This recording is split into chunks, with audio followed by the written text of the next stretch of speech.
भूली हुई रानी।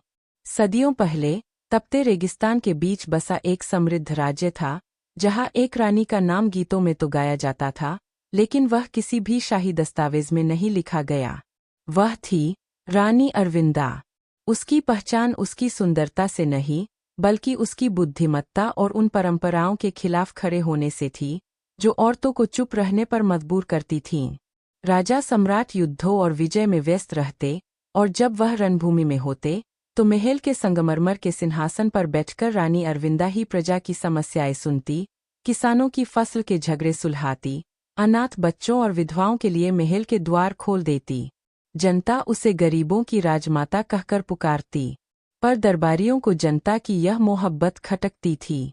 वे राजा के कानों में जहर घोलने लगे, रानी जनता की है, आपकी नहीं। वह आपके खिलाफ साजिश कर रही है। राजा के मन में शक के बीज पड़ गए।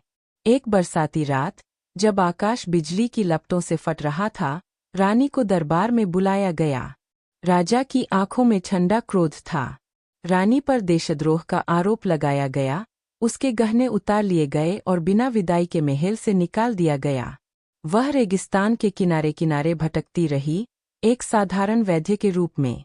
गांव वाले कहते, एक लाल घूंघट वाली रहस्यमयी औरत आती है, बीमारियों का इलाज करती है, नवजात को आशीर्वाद देती है, और कभी-कभी ऐसे महल की कहानियां सुनाती है, जहां वह कभी रहती थी। किसी को नहीं पता था कि वही उनकी भूली हुई रानी है। फिर एक भीषण अकाल आया। नदी सूख गई, खेत बंजर हो गए। उस लाल घूंघट वाली औरत ने गांव वालों को संगठित किया, पानी के लिए नहरें बनाईं, अनाज जमा किया। सैकड़ों जानें बच गईं।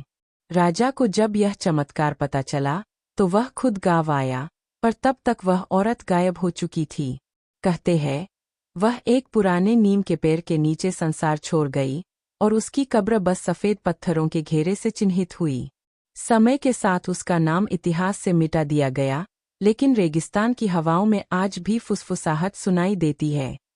रानी अरविंदा, जिसे राज्य ने भुला दिया, पर प्रजा ने नहीं।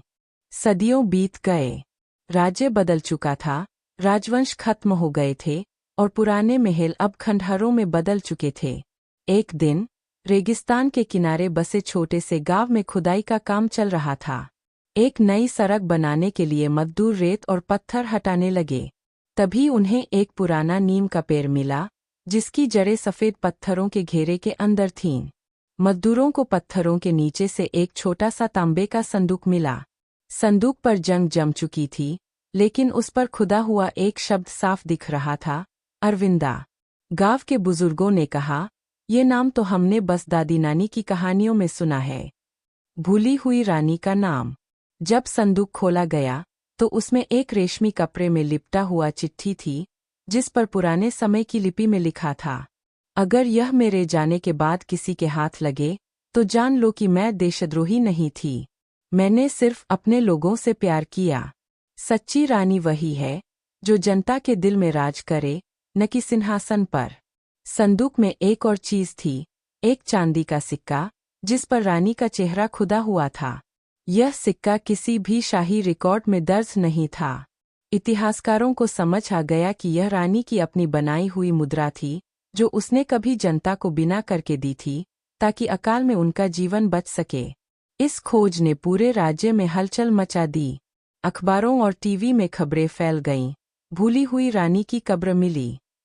लोग दूर दूर से नीम के पेड़ के पास आने लगे, फूल चढ़ाने लगे, और फिर इतिहासकारों ने आधिकारिक रूप से घोषणा की, रानी अरविंदा राज्य की सबसे महान शासक थी, जिसे समय और राजनीति ने भुला दिया। लेकिन अब वह इतिहास के पन्नों में अमर हो चुकी है। नीम के पेड़ के नीचे अब एक छोटा सा स्मारक है, जिस पर लिखा है, यहाँ सोई है रानी अरविंदा, जनता की रानी।